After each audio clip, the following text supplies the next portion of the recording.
Are you ready to learn the 3 secrets to launching a successful podcast? Hi, I'm Bill, a recent client of the Podcast Mogul. If you've been thinking about starting a podcast but aren't sure where to begin, he's got you covered. He is hosting a free webinar where he will share the 3 secrets that can help you launch, grow, and monetize your podcast without any fancy equipment or technical headaches. Click the link in the show notes to save your spot now and let him help get your podcast off the ground. Welcome to Invest in Yourself, the Digital Entrepreneur Podcast. Join the Podcast Mogul Phil Better as he interviews successful entrepreneurs that make their living in the digital world. Now, let's join your host, Phil Better, and his special guest today on Invest in Yourself, the Digital Entrepreneur Podcast. Ladies and gentlemen, welcome back to Invest in Yourself, the Digital Entrepreneur Podcast. I am, of course, your host with the most, Phil Better, the podcast mogul who helps you grow your podcast or even start your podcast. Today, I'm very pleased to have Clara Capano, I think I got that right, on the episode. Clara, please introduce yourself and let my audience know a bit about yourself. Fantastic. Phil, thank you so much for having me. And when I had the opportunity to be here with you, just even the title alone, Invest in Yourself, that is exactly what we need to be doing. So I love that you're doing this. And I just encourage everybody to every day take 5 minutes at least to invest in yourself. So a little bit about me. So again, my name is Clara Capano. I am a speaker, trainer, and I bill myself as the strategist for the smart woman. And what I really focus on is women business owners who are really looking to gain traction, not just in their business life, but also in their personal life. You know, that woman who is feeling like she's on the hamster wheel, who just wants to take more control back of both her life and her business. And I'm just able to give really simple strategies to help with that. And so I'm a speaker, trainer, and author kind of in that realm, and just love being able to help shed some light on making life simpler for everyone. Oh, I love that. I love how you niche down to a very specific type of individual, which I love, the smart women. I'm raised by a woman. I love women. The women are like, I think it's great that we see a lot more women entrepreneurs entering the workforce. I had a couple interviews today talking with other female entrepreneurs and that. So it's always great to see that in that nice balance of yin and yang, if you will, feminine and masculinity. Now, how long have you been in the entrepreneurial world? Yeah, I jumped into the entrepreneurial world in 2009. Before that, I come from the field of real estate. So I was on the sales team selling real estate. I then went into leadership, and it was in 2009 that I took the leap and I went into more real estate coaching and training with a company called Ninja Selling that I'm still with and very much love. And I was really nervous to do it because I had come from the world of security, you know, having the salary, having the 401k, having the insurance, having the corporate card. I loved the corporate card. I think everybody misses that when they go entrepreneurial. Yeah, exactly. And, you know, I was terrified, but I also knew, going back to, again, your title, Invest in Yourself, I knew I couldn't grow into the best version of myself while I was still working for somebody else, if that makes sense. I really just knew I wanted to be more, to give more, and to just work at a higher level. And I found that, you know, the entrepreneurial world was calling me, and my family's a bunch of entrepreneurs, so it must have trickled through my gene pool. But I fought it for many years because I was scared. I was scared to, you know, let go of the security. What if I failed? But I realized that I actually have more security, more flexibility, freedom. And I don't think I could ever go back. Yeah, no, I'm finding that as well. Well, I'm in the reverse. I don't have any entrepreneurs in my family tree. The closest is my father, but he worked on a commission base. So he was kind of an entrepreneur, but at the same time, he still had that security of a job. Right. So I had to figure out how. This is why I started this podcast, was exactly to talk to entrepreneurs who have taken the risk, jumped out, spread their wings, and ended up flying or even failing, but also flying at the same time. Sure. So I can understand, like, the hesitancy to jump into entrepreneurship, because it's scary. Mm-hmm. It is. It can be, and it's exhilarating at the same time. Oh yeah, it's like it's the most roller coaster ride of your life, but the thrills and the chills are so much fun. So that kind of answers the why you jumped into it, because you wanted to grow, be better about yourself. You transitioned to teaching others how to be a better real estate agent. Well, how to be a better agent. And then also now with women in business, just again, how to show up and be more purposeful in what we do. And that was so important to me. And I learned about this kind of from life beating me up. When I jump in, I'm an overachiever. And when I jump in, I jump in and I go full bore. And I wasn't paying attention to the signs of overworking and, neglecting myself. And at the same time, neglecting my family. When I jumped into being an entrepreneur, my son was 3 years old. And I really wasn't being a great mom showing up because I was always doing 10 different things at one time, thinking I was handling it altogether. And so I had a complete and utter breakdown and really had to just redefine what success was for me. And so continuing on my path to my why, because I think it's always an evolving path as we grow and change. My why used to always be about checking off the boxes. I wanted to be a success. I wanted people to know me, recognize me, trust me. And even though I still want those things, it's about so much more. Now it's about leaving a legacy. Now it's about really having strong relationships. And it's about making sure that when I'm present someplace, I'm really present, and just really looking at how I can, change that drive. So the drive, again, isn't just to fill up the bank account anymore. It's a much deeper, much more global, much more humanitarian drive that I have. Oh, I like that. I like that how you're transitioning into a more global aspect and not just a selfish. Like when you start off, it has to be selfish because it's about growing yourself. But once you hit a moment, you're like, okay, now I can help others, and you're doing. And again, we changed. Like I said, when I was in my 20s, it was all about making money because I was 20. I didn't have any responsibilities. Then it was about putting food on the table and survival. Now I'm in a place where it's more about giving back. And, I love what I do. And it's very easy to become a workaholic as an entrepreneur because it's your baby. It's a labor of love, and we have to, again, find that harmony between them. But I love what I do. And I don't want to stop doing it because, again, knowing that I can sit back and just help somebody in another country, in another world, as much as I can help the person that lives right next door to me, really just get real and learn how to love their life too. It's amazing. Oh, I love that. I love that. I do want to ask you, because I've had a couple speakers on and I keep forgetting to ask them this question, but how did you get into speaking? Well, people don't really believe it, but I actually was deathly afraid of public speaking to the point where that's the only reason I podcast is because I'm trying to get over that fear of public speaking. I was terrified. I mean, I remember when I was doing some of my first speaking gigs, 2 weeks before I would have major panic attacks. And it was really my mentor, Larry Kendall. And he told me, he said, focus on the message. Do you feel that the message that you have is something that your audience needs to hear? And I was like, yes, it changed my life. And I know it can change their life for the better. He's like, then you have an obligation to get out there and share it. And so I think for anyone who, first and foremost wants to be a speaker, you got to come from your heart. You've got to have a message, a meaning, something that you know is going to help the people that are watching you and take them. Again, you've got to take the ego out of it, the selfishness out of it, and not make it about you. It is really all about delivering something that is going to be of value to the people that are following you and watching you. And then it's networking. It's a lot of networking. It's getting out there and just first and foremost, letting people know I'm here to do these things, and again, coming up with a topic that can connect with your target audience. So that was a challenge that I had is I'm like, oh, I could talk about all of these things. And it was too much. And so now it's like, no, here's my topic. So I have a very narrow scope of things that I talk about, not that I'm not capable of talking about everything, but these are my main areas. I can have offshoots if they ask me personally or if I go into a breakout session or a panel, but you got to get very, very specific on what you want to accomplish, who you want to talk to, because the people out there that are looking for speakers, kind of want that narrow niche. Okay. I love it. I love it. Something to think about when I decide to jump into the world of speaking. Yeah. And you got to practice. I'm sorry, but you have to practice. Yeah. I figured as much. There's a lot of practice in that.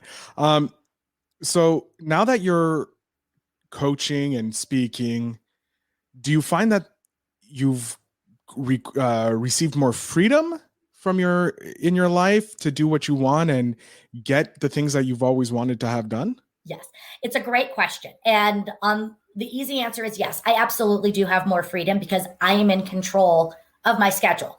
I decide when I say yes and when I say no.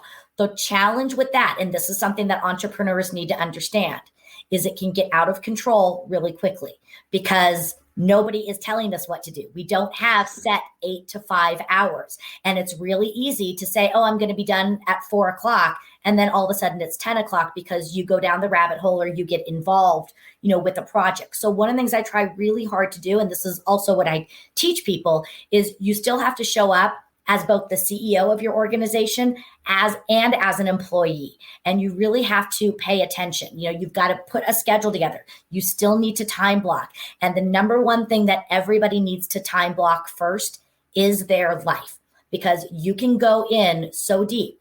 And then all of a sudden you realize you're not living your life. You're not seeing the people that are most important to you, and you're empty. So when I put my schedule together, the first things that go into my schedule is my life. Time with my son, time for myself, time for my friends, even if it's a virtual coffee with someone because there's a pandemic or because somebody lives on the other side of the world. But the reason that we don't have a life is we don't schedule it. So I just really encourage, you will have more freedom because you are in control. And you have to really pay attention to it and put it together with a strategic format to make sure that you have the harmony between life and between business. But yeah, I can work from wherever I want. I can work from the beach. I can work, from home. It gives me that flexibility because I bounce from about 3 different homes and I'm always on the road with my speaking. So it gives me the flexibility. I was able to volunteer in the classroom for my son, which is something I would not have done at my traditional job. I can be done when my son is 16 now, but when he was younger, it was no problem for me to end my day so I could pick him up from school, spend a couple of hours with him, and then come back later and do homework with him. I could do my homework when he was doing his homework. So yes, it will give you the flexibility, but you got to watch it because it can get out of control really quickly too. Yeah. I can see the flip side as well going, oh, maybe I won't work this hour, 2 hours at your job. And then all of a sudden you're like, oh no, the deadline's here. I need to rush, and it doesn't come out as good. So I love that time blocking and setting it up as this is the employee period of time. Now this is the CEO time. Yep. So I like that idea. And I'm going to try and incorporate that more and more into my life so that I can get to the next level. Being an entrepreneur, you probably have had a lot of wins as well as a lot of sometimes losses or, little bad moments. I want to concentrate on the good moments because it's always better. What is maybe one of your favorite moments of your career so far as an entrepreneur? I have the best job in the world. And I think going to places and meeting people that I never would have imagined being able to go places. I have been to small towns all across the United States and Canada. I never would have had a chance to go there and experience these. So I love being able to do that. I love the fact that I can be present for my son and for my family. My parents are older and live in San Diego. So being able to know that I can be there if they need me and if I need them, because even as adult children, we need our parents sometimes too. Yes. Right. So it's just, I love that. And then also the feedback I get from my people, the students that are in my classes, the people that I work with and that are in my audiences, when they show me either through a message, a note card, whatever, that they were actually able to implement something that I shared with them and how it changed their world. Those are the high points. Those are the things that's what I work for. Oh, I love that. I love that. I love it too. I'm coaching people on how to grow podcasting. And when I see them get the win, it's just like, yes, it's a win for me, even though it's not. It's a reverse win for me. Because that's what we want, and I tell people all the time, and I know it's really silly to say, if I won the lottery, I still would be doing what I'm doing because I love it so much. I might do it differently. I might be doing this podcast from Fiji instead of from Boulder, Colorado. But I love what I do. And again, it's when you really connect with that and when you really know that you're serving at a higher level and you make it, every day. It's not if it's not waking up today and saying, can I get a contract to speak? It's waking up every day saying, who can I serve? Who can I help? Who can I impact today? Oh, I love that. I love that.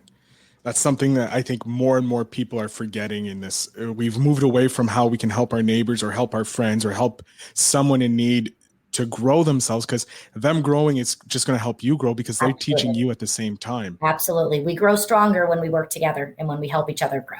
Yeah, the saying, the weakest link, the strongest chain is only as strong as its weakest link. So there you go. If we help our neighbors, boom, we all benefit. Absolutely. Going in, you must have had some interesting clients, or because I know personally from my experience that sometimes I get those headache clients. Those clients that kind of like you give them and then they're trying to take a little bit more each time. How did you come to deal with those type of clients? We call those the nibblers, the ones that keep nibbling away. I think sometimes when you have those, because it could be an individual client, it could be a company that you're working with, it could even be if I'm going to speak, they say, oh, can you do this panel and can you do this, even though they're only paying you for, one thing that you came to do. So I think, again, really owning your own authenticity and really being true to the agreements that you set and reminding them, this is the agreement that we had at the beginning of our relationship of my role and your role. So I think that's one thing to do. I think looking at the bigger picture and, really saying, does this help the bigger picture or not? And I think sometimes just calling a timeout and just saying, wait a minute, this isn't feeling right. And this was a problem that I had definitely early on. I still have it sometimes, but not everybody's the right client for you. And I think when we are early in our career, we want to help everybody. So we say yes to every opportunity. And it doesn't mean that every opportunity is right. It doesn't mean that they're bad people. It just may mean that our process isn't the right process for them and vice versa. So I think really doing more time, that was something I did not do. I did not do enough time on the front end of evaluating to make sure that we really were going after the same thing and to clearly get alignment and to define the roles of each of us. And that led to problems down the road. Okay, I like that. Defining the roles as soon as possible so that people can know what they're going to get into and what they're not getting out of the thing. I love that. Thank you so much for sharing that. That's going to help me in my youthful career as an entrepreneur. I do want to go into a little bit more advice because you are a seasoned entrepreneur. And I would like to know, do you have any advice for like beginners, someone who's on the fence, maybe deciding to jump into entrepreneurship or have just started their journey in entrepreneurship? I think entrepreneurship can be beautiful. And I think that there are different ways to do it. You have to understand it's going to take time and it's going to take money. So you have to be aware of that. If you have the ability to jump and have a support system, then I say jump. I have so many people that say, I'm going to ease out of my old job and then do it. That's really hard to do because you're going to be distracted. So if you have a significant other, a family, if you have, equity in your home that you can take out, be smart about it. Don't be stupid. Be smart about it. Don't get yourself, into a hole. But if you have the ability, I would say do it and put your all into it, but really get clear again on the process. If you are not able to do that, then come up with some timelines. This is where I want to be in 6 months. This is where I want to be in a year, and surround yourself, with support. But you've got to time block and carve out time to go to work as an entrepreneur every day. You need to understand your first 2 years are going to be tough. It's going to be hard. You're going to have to put in a lot more effort than you will once you get your process going. It's just like opening any business. You're going to have to be there. So one of the things that I did is I knew exactly what I wanted to do. I took everything that I did when I was in leadership and everything that, I knew from working on a team. And I came up with my schedule and I said, these are the things I have to do every week. I came up with about 8 things. And I said, I know if I do these 8 things consistently, the results will follow. And then I worked that system. For the first month, I had no money coming in. So I had to go to my bank account, my savings account. Second month, had to go to the savings account. The third month, I had to go to the savings account, but I didn't have to take out as much. The fourth month, I didn't have to take anything out. I wasn't profiting, but I was breaking even. And then it started to grow from there. So you have to be smart about it, but you can't do it necessarily as a hobbyist. If you need to tier it and it's going to take you a year to leave your current career, that's fine. You can still have amazing success, but you're still going to have to put in the work every week, even if it's only 10 hours a week. So you've got to make sure that you have a plan. And also I would make sure, don't just do it blindly. Get a mentor. Get somebody that you can go to and talk to that is going to hold you accountable, that is going to help you set up different guideposts so that, again, you know what you're striving for and really have a solid strategy and a plan. Oh, I like that. I like that. Having that strategy, that plan before you jump, because if not, you're jumping without a parachute, and who knows if you're going to land properly or survive that jump. Yeah. Now, you had many mentors, many coaches in your career, and has there been one that maybe has, because you mentioned your first one, Larry, and I'm guessing you've obviously, because you've been nodding your head, you've had others. What are some of maybe golden nuggets they may have shared with you along the way of your journey? Absolutely.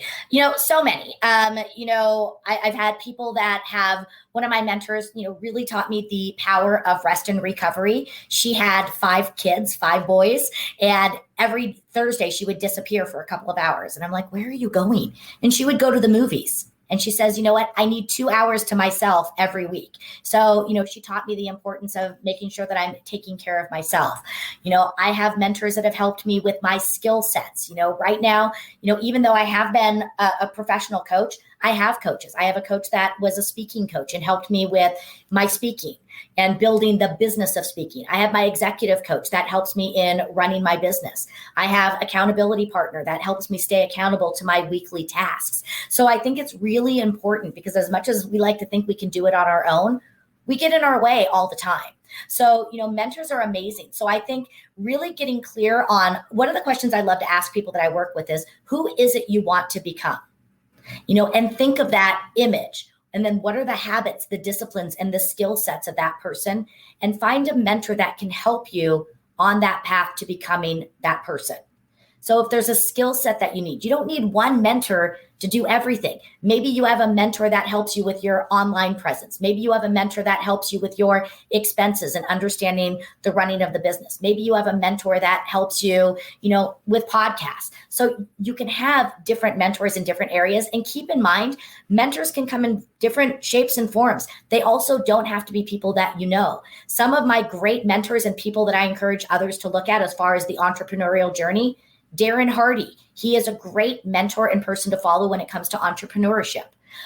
Mel Robbins is amazing. Tony Robbins, Robin Sharma, those are all people, Jim Rohn, those are all people that I consider to be my mentors, because I've learned from them, even though I don't personally know them. They are a part of my everyday life because I'm reading their books, I'm listening to their podcasts, I'm taking their online courses. Well, it brings up, hold on a second. Let me just take a breath.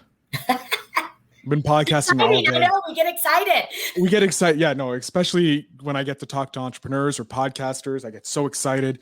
And I've been podcasting pretty much all day, so I'm a sweaty mess. You mentioned books, and I am a voracious eater of books. I love books. I currently have like 4 or 5 on the go at a time, because I just want to get as much knowledge as possible. For beginner entrepreneurs or even entrepreneurs later on in their journey, do you have a book that you would like, this is a book you need to read because it's so valuable to learn from? Absolutely. Do I just have to give one, or can I give a couple? You're free to give as many as you want. The rules here are, we play fast and loose with the rules in this podcast. Because it's hard to find one. So definitely Ninja Selling. I think Ninja Selling is an amazing book. Even though the backdrop of it is more real estate, it helps every entrepreneur, and it really focuses again on opening up your mindset and really developing the skills of building a relational business long term. So that's great. For entrepreneurials, I would look at the Entrepreneurial Roller Coaster by Darren Hardy. I think that's a great one. Anything by Simon Sinek. I love Simon Sinek. His first book, Start With Why. Sorry, it's on my bookshelf. I always get it. It's Start With Why. And then his latest book, The Infinite Player. Amazing. Great things in there about, again, showing up and knowing what drives you. Atomic Habits came out by James Clear. Awesome. I think that is fantastic. There's one called 168 Hours by Laura Vander something. I'm going to butcher her name, but it's 168 hours. That was a game changer for me because it really taught me about the idea of investing in time. And I think that was a really great book. And I'm just seeing if anything else jumps out for me that I'm looking at on my bookshelf. There is one, this is a little bit higher level, but it's called Traction by Gino Wickman. That is for any leaders out there, anyone that's really kind of getting their organization to the next level. So it's more of an organizational book. But again, even if your organization's one of 5. And then for anybody that's going to start running a team, you want to check out Patrick Lencioni. He's amazing when it comes to building teams. Oh, okay. I love that. Those are some great books. And I'm glad I record this so I can go back and not try and write down. I did write ninja selling because I like the sound of it. Who doesn't like ninjas, right? And selling, who doesn't like to sell? When you're an entrepreneur, you have to sell. Mm-hmm. Unfortunately, we're coming close to the end of the episode, and I hate when we get to this close to the end of the episode. It sucks. But I want to know, if I snap my fingers, we're 10 years, 5 years, so many years down the road, what does your life look like? What is it that you're striving for right now? Yeah. It's going to look very much the same. My son will have graduated high school. And in fact, that's going to be happening in 672 days, if anybody's counting, because I am. But, again, it's going to be the same. Couldn't tell you were counting. Yeah, exactly. I do want to be doing more speaking on, again, a more global and international level. I have 2 TV shows, so those will be getting lots of views and, again, being seen by millions of people so that they can tune in and grow strong from other women sharing their stories. I will have written several more books. I'm on my 3rd book right now, but I would have written several more books. So I really just want to be doing more of what I'm doing right now, but just having a further reach.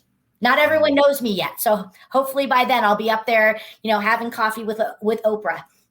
Soon, very soon. Oprah's just waiting for the call. You mentioned you have a TV show.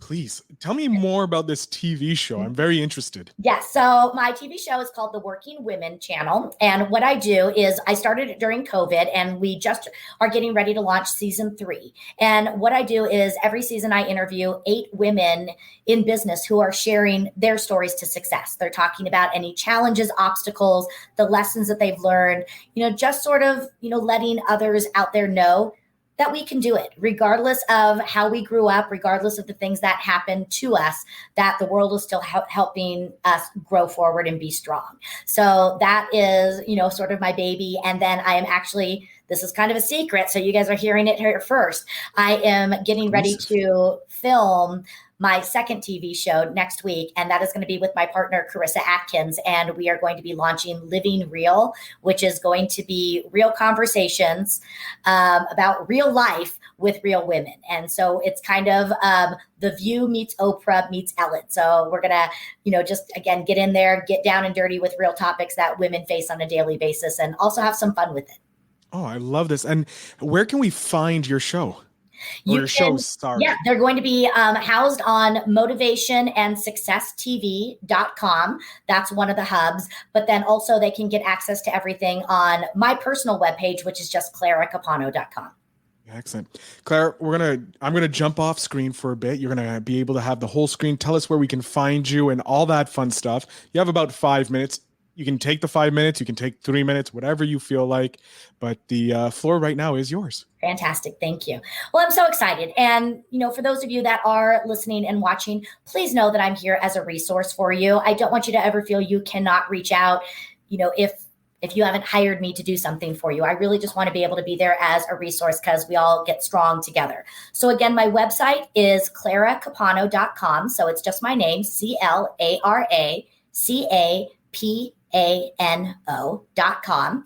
On there, you can get my free downloadable book, which is called The Art of Saying No. So at a bare minimum, go and download that because we all need help with learning how to say no and creating boundaries. So you can get that free download. You can get access to my weekly blogs. I do a written blog on Monday, and I do a video blog called Moments of Clara-ty on Fridays. And you'll be able to get access to my TV show, as well as information about hiring me as a speaker and access to my online courses. I have 2 online courses for women in business. One is called Becoming a Smart Woman, and the other one is called the Success Creation Project, which is really all about building your success plan or your business plan.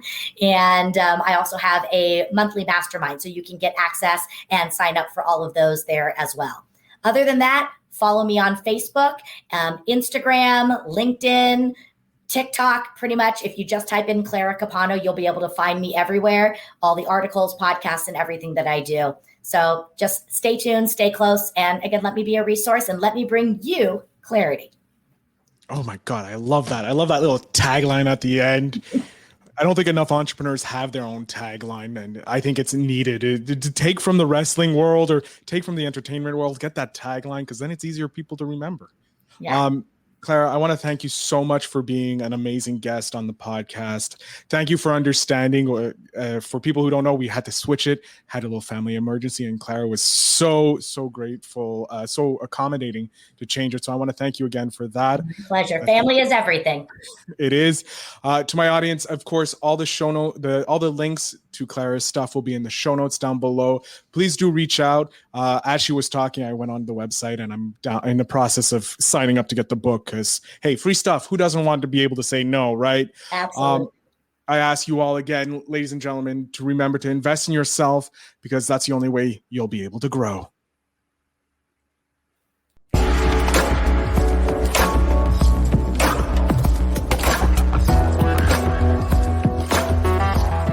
Thanks for tuning in.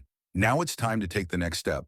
When you're ready to dive deeper into how to launch, grow, and monetize your podcast, Phil's got something special for you. Join him for a free webinar where he'll reveal the 3 secrets that have helped countless entrepreneurs succeed in podcasting. Click the link in the show notes to save your spot, and let's turn your podcasting dreams into reality.